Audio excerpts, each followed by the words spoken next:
Hello po sa lahat po ng mga Barda fans, Barda lovers, and Barda supporters na lagi pong nakaabang at nakaantabay sa ating mga updates dahil meron pong isang balita na talaga naman pinagpupulutan po sa social media kasi itong si David Licauco ay mamalaking ganap this coming June na ito daw ay na move ng April, at talagang minsan kailangan nating i-clear out yung mga ganitong klase ng balita. So yun po yung pag-uusapan natin maya-maya lamang. But before that, if you haven't subscribed yet to my YouTube channel, please don't forget to like, share, and subscribe at hit mo na rin ang notification bell for more showbiz updates. So bago tayo of course magpatuloy sa ating updates for today's video, nais ko pong pasalamatan kayo for always watching and trusting this channel. Thank you so much sa inyong laging panonood at palagi ang pagsubaybay sa mga updates po natin. Maraming salamat po. At ngayong araw, itong si Mr. David Licauco ay pinag-uusapan patungkol sa kanyang magiging katunggali dahil makakatunggali ni David Licauco si Gerald Anderson sa isang celebrity basketball showdown. Sasabak sa isang May narinig kasi ako parang may mga may mga ibang celebrities na parang naghahamon eh.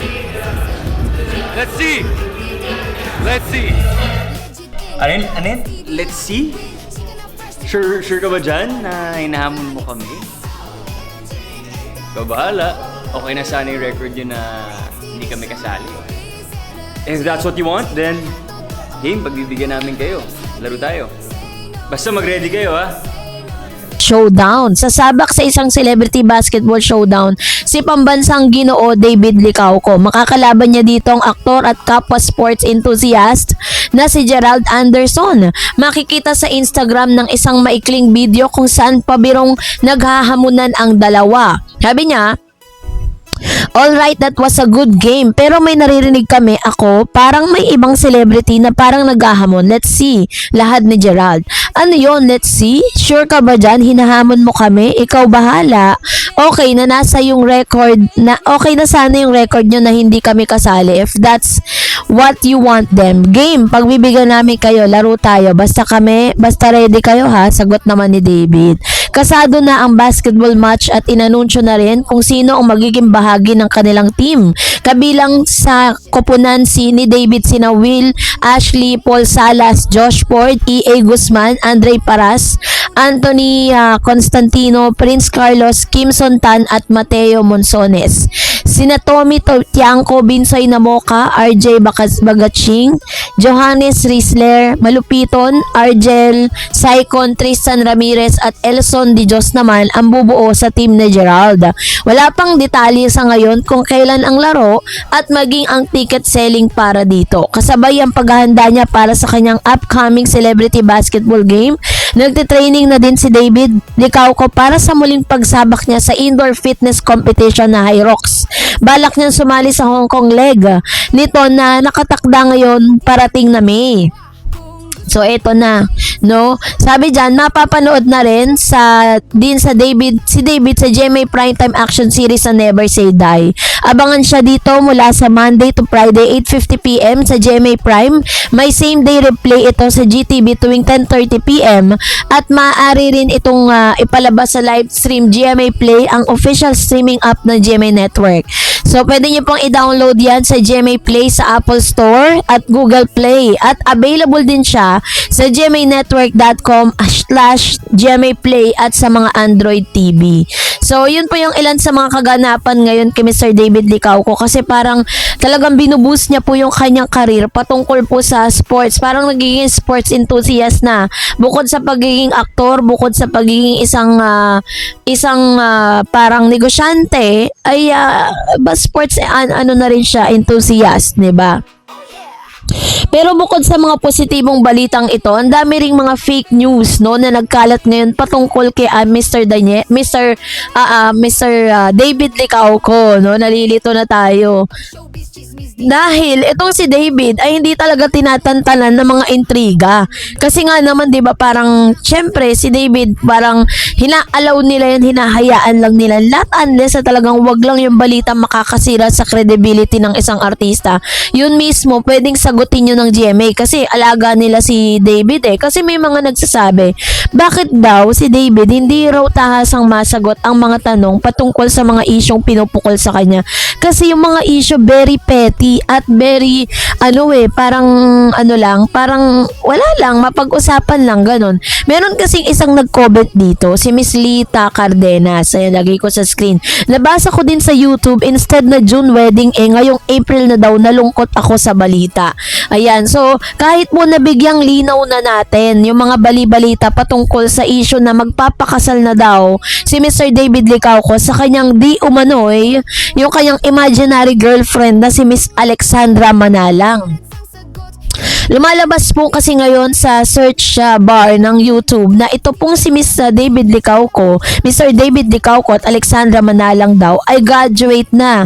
Kaya naman ready na raw po itong mag-settle down. Pero base po dun sa mga schedule na inilabas at parang inilabas na resibo nitong GMA. Sabi po dito, si Mr. David Licauco ay sasabak muli sa High Rocks this coming. Ayan, sa Hong Kong naman gaganapin May. Sabi ng balita, ikakasal daw si David this coming June. Tapos, dahil daw, naurong ng April, so mas mapapaaga, 'di ba? Paano po mangyayari yun? Kailangan po mag-focus si David Licauco sa kanya pong tour, sa kanya pang tournament na High Rocks. So yun, 1 month lang yung preparation, 'di ba? At the same time, hindi nga po na ilalabas yan sa GMA GMA News, po nila yan, yung kanila pong talent yan. At hindi rin po yan maililihim dahil po artista siya public figure siya. Kahit pasabihin na natin na may mga, may mga artista nga na sekretong kinakasal, pero meron pa rin po mga nagli-leak na information patungkol dyan. So, ibig sabihin, sabi dito ni Ma'am Shelita, yung kanya daw nabasa o napanood sa YouTube, na sinasabing June daw magpapakasal, tas naurong ng April. Meron po bang ganun? Kasi kapag nagpaplano ka ng wedding, yung pinaka talagang masasabi mo na greatest event ng buhay mo, hindi po pwedeng atras abante ka, hindi po pwedeng maiba yung yung date. 'Di ba kailangan bago ka magplano o kung paano bago ka sabihin na talagang bago isa publiko yan, fina-finalize yan. Hindi pa pwedeng nabalita June na ikakasal tapos biglang mauurong ng April. Wala pong ganun, 'di ba? Kasi hindi lang naman po yun parang pupunta lang sila sa simbahan para magpakasal. Pupunta sila doon para po magpa-bendisyon sa pare or kung sino man yung magkakasal sa kanila. Wala pong ganun. Kasi lahat po yan, sineset po yan, pina-finalize yan. At kahit sino pong babaeng ikakasal, hindi po papayag na nakaset ka na ng June tapos iuurong mo ng April. So doon pa lang po, kitang-kita natin na ito'y malinaw na fake news. Ito po ay malinaw na imbento, ng mga inventor na vlogger na sinasabi na kakasal na yun si Mr. David Licauco. Kahit wala naman sinabi sa kanila, kahit wala naman silang mga artikulo man lang na pinagkuhanan or mga source na sinasabing at nagkukumpirma doon po sa fake news na ikinakalat nila sa social media. Kaya nga po lagi kong sinasabi sa inyo, dapat maging maging wise, diba?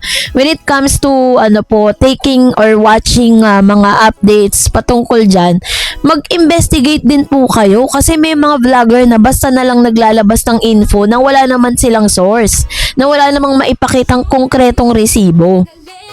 Medyo conflict lang din kasi doon po sa mga naka-schedule na parang schedule ni Mr. David Licauco, parang ang layo lang sa katotohanan, 'di ba? Kaya naman wag tayo nagpapapaniwala sa mga ganitong klase ng fake news. Yan po ay total fake news. Wala pong ganyan, wala pong balitang lumalabas na ganyan. At I think is gawa-gawa lamang po yan para siraan si Mr. David Licauco, no? So kaya naman tayo, let's be vigilant to mga ganitong klase ng news. So that's it for today. For more videos and updates, please don't forget to like and subscribe, and please don't forget to follow my Facebook page, Dar Eds TV and Dar Eds channel. God bless everyone!